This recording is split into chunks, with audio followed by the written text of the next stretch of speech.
तारीख 19 जुलाई 2026, जगह MetLife stadium. FIFA world cup का फाइनल चल रहा था। निर्धारित 90 मिनट तक एक भी गोल नहीं हो पाया था, दोनों टीम्स कोई भी गोल नहीं कर पाई थी। इसके बाद मैच एक्स्ट्रा टाइम में गया और फर्स्ट हाफ में भी कोई गोल नहीं हो पाया। सेकेंड हाफ का जो पहला मिनट था, यानी कि मैच का 106वां मिनट, वहां पे भी स्कोर जो है वो 0-0 था। पूरा स्टेडियम मान चुका था कि अब फैसला जो है वो पेनल्टी शूटआउट में होगा। तभी स्पेन ने एक और अटैक बनाया। लमीन यमाल राइट फ्लैंक से आगे बढ़े और उन्होंने बॉल जो है वो पेद्रो पोरो को दे दी। पोरो ने बिना रुके बॉक्स में क्रॉस डाल दिया और इस दौरान फर्स्ट पोस्ट पे निको विलियम्स मौजूद थे। उन्होंने हेडर से बॉल को पीछे की तरफ धकेल दिया। पीछे से रन बनाकर आ रहे थे फेरान तोरेस। सामने उन्हें सिर्फ अर्जेंटीना के गोलकीपर इमेलियानो मार्टिनेज को बीट करना था। फेरान तोरेस ने सिंगल टच लिया, लेफ्ट फुट से शानदार शॉट लगाया और अगले ही पल बॉल जो है वो नेट में थी। 106 मिनट तक स्पेन की टीम को जिस चीज का इंतजार था वो पल आखिरकार आ चुका था। स्पेन दूसरी बार फुटबॉल का वर्ल्ड चैंपियन बन चुका था। पूरे टूर्नामेंट में उनका यानी कि फेरान तोरेस का यही पहला गोल था, लेकिन यही गोल उनके लिए इतिहास बन चुका था। लेकिन अब जरा कहानी का सबसे दिलचस्प हिस्सा सुनिए। जिस प्लेयर के गोल पर पूरा स्पेन जश्न मना रहा था, उसी प्लेयर पर पूरे वर्ल्ड कप में सबसे ज्यादा सवाल उठे थे। पहला मैच उनका फीका गया था। अगले मैच में उन्हें प्लेइंग 11 से बाहर बैठना हुआ था। सऊदी अरब के खिलाफ बॉल उन्होंने नेट में तो पहुंचा दी थी, लेकिन वो ऑफ साइड हो गई थी। जब कैमरा उनके चेहरे पे गया तो बार बार वो बस एक ही बात बोल रहे थे, लेट इट बी अ गोल। लेकिन वो गोल नहीं मिला था क्योंकि वो ऑफ साइड था। पूरे टूर्नामेंट में उनकी जमकर आलोचना हो रही थी। तब किसी ने नहीं सोचा था कि उनका पहला गोल सीधे वर्ल्ड कप के फाइनल में आएगा और वही गोल स्पेन को ट्रॉफी भी दिला देगा। मैच के बाद फेरान तोरेस ने सिर्फ एक लाइन कही, डेस्टिनी वॉज रिटन।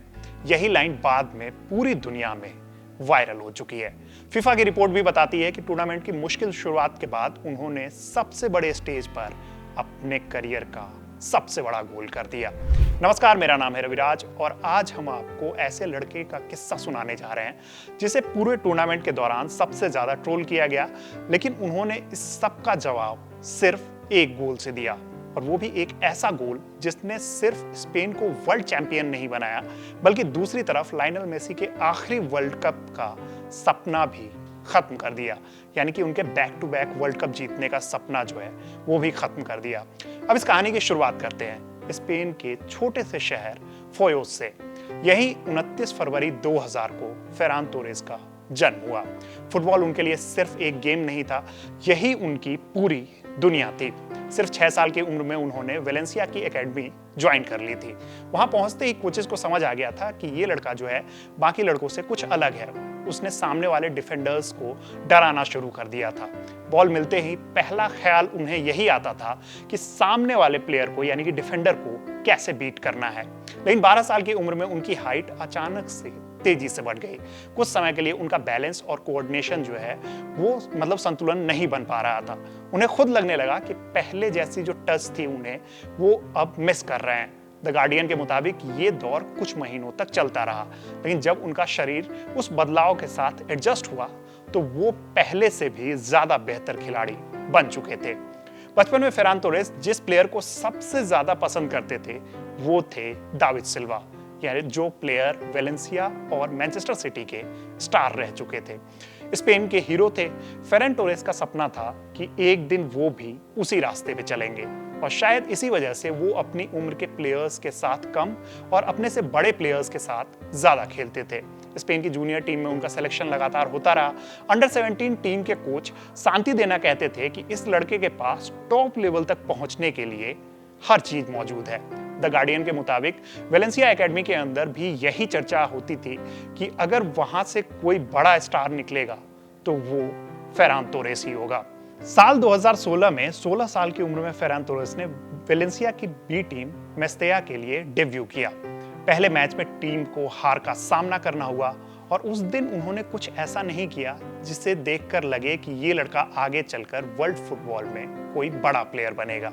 लेकिन ट्रेनिंग की बात अलग थी। वहां हर कोई उनकी तारीफ करता था। इसलिए वो बी टीम में ज़्यादा दिन नहीं रुके। उनका प्रमोशन हुआ और सीनियर टीम के साथ उन्होंने ट्रेनिंग शुरू कर दी और फिर 2017 में ला लीगा में उन्हें डेब्यू करने का मौका मिल गया। वो 21वीं सदी में जन्म लेने वाले पहले ऐसे प्लेयर बने जिसने वेलेंसिया के लिए ला लीगा का मैच खेला था। द गार्डियन के मुताबिक उस दौरान रियल मैड्रिड जैसे क्लब की भी उन पर नजर थी। अंडर 17 वर्ल्ड कप के समय वेलेंसिया ने जल्दी से उन्हें फर्स्ट टीम का कॉन्ट्रैक्ट दे दिया। ये इस वजह से दिया गया ताकि क्लब अपना सबसे बड़ा टैलेंट जो है उसे खो ना दे। लेकिन कहानी यहीं से बदलनी शुरू हो गई। जिस क्लब में फेरन तोरेस का बचपन बीता था उसकी हालत धीरे धीरे खराब होने लगी। क्लब की फाइनेंशियल कंडीशन जो है वो बहुत अच्छी नहीं थी। बड़े प्लेयर्स एक एक करके क्लब का साथ छोड़ रहे थे। फेरन ने बाद में एक इंटरव्यू में बताया कि उन्हें बताया गया था कि वो टीम के फर्स्ट या सेकंड नहीं बल्कि 5th चॉइस विंगर हैं। ये सुनना उनके लिए आसान नहीं था क्योंकि वो काफी टैलेंटेड प्लेयर थे। दूसरी तरफ यूरोप के कई बड़े क्लब्स उनके पीछे थे। आखिरकार मैनचेस्टर सिटी ने बाद में उन्हें साइन कर लिया। वेलेंसिया छोड़ते वक्त फेरन टोरेस काफी ज्यादा इमोशनल थे।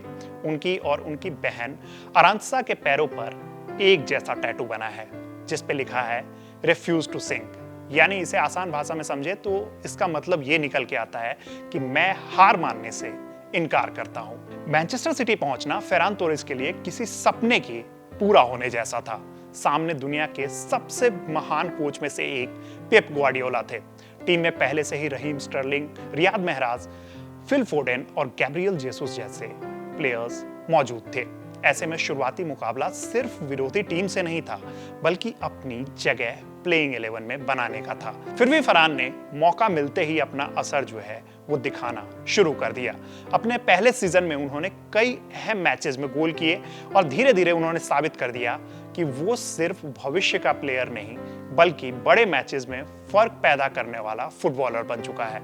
मैनचेस्टर सिटी पहुंचना फेरान टोरेस के लिए एक नया अध्याय था। पेप ग्वार्डियोला के साथ काम करने का उन्हें मौका मिला। गार्डियन में उनके पूर्व कोच कुर्रा टोरेस कहते हैं कि सिटी उनके खेल को और निखारने के लिए सबसे बेहतरीन जगह थी। लेकिन फुटबॉल में हर कहानी सीधी नहीं चलती। साल 2022 में फेरान तोरेस ने एक और बड़ा फैसला किया। उन्होंने सिटी का साथ छोड़कर बार्सिलोना ज्वाइन कर लिया।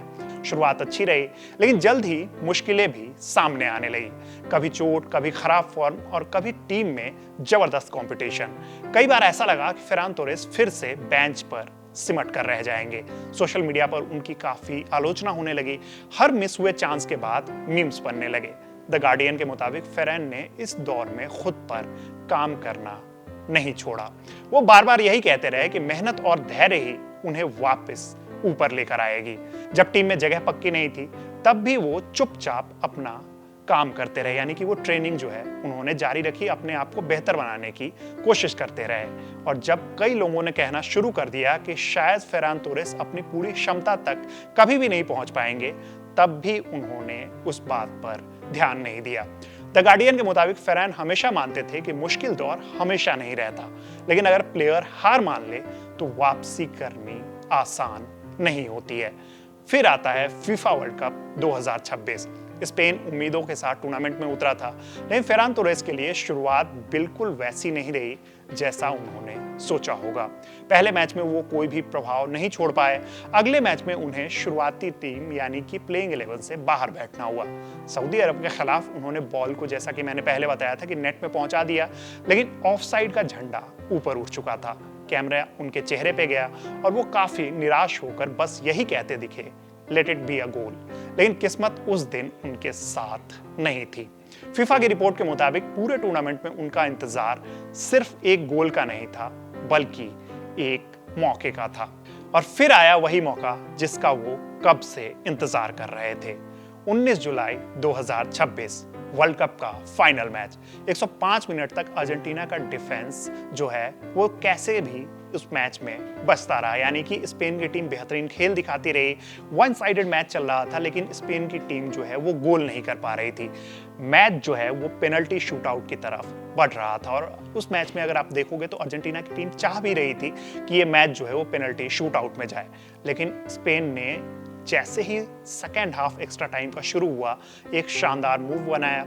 लमीन यमाल ने राइट फ्लैंक से बॉल को जो है पेड्रो पोरो को दी और पोरो ने बिना समय कमाए बेहतरीन क्रॉस डाला था। फर्स्ट पोस्ट पे निको विलियम्स ने गेंद को हेडर से पीछे की तरफ छोड़ दिया था और पीछे से फरहान तोरेस ने आकर शानदार शॉट लगाया और उन्होंने बेहतरीन गोल किया।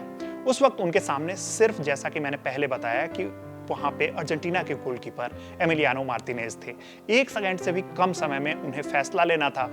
उन्होंने बॉल कंट्रोल किया और लेफ्ट फुट से शानदार शॉट लगाया और बॉल जो है सीधे नेट में चली गई। ESPN के मुताबिक पूरे टूर्नामेंट में वही उनका पहला गोल था, लेकिन यही गोल स्पेन को वर्ल्ड कप दिलाने के लिए काफी था। आखिरी सीटी बजते ही स्पेन के प्लेयर्स दौड़कर फेरान तोरेस के पास पहुंचे। कोई उन्हें गले लगा रहा था, कोई उन्हें कंधों पर उठाने की कोशिश कर रहा था। स्टेडियम में स्पेनिश फैंस खुशी से झूम रहे थे। दूसरी तरफ कैमरा बार-बार लायनल मेसी पे जा रहा था। वो स्टेडियम में एकदम शांत थे। फिर रॉड्री उनके पास पहुंचे, दोनों ने एक दूसरे को गले लगाया। उसके बाद पेद्री ने भी मेसी से जाकर हाथ मिलाया।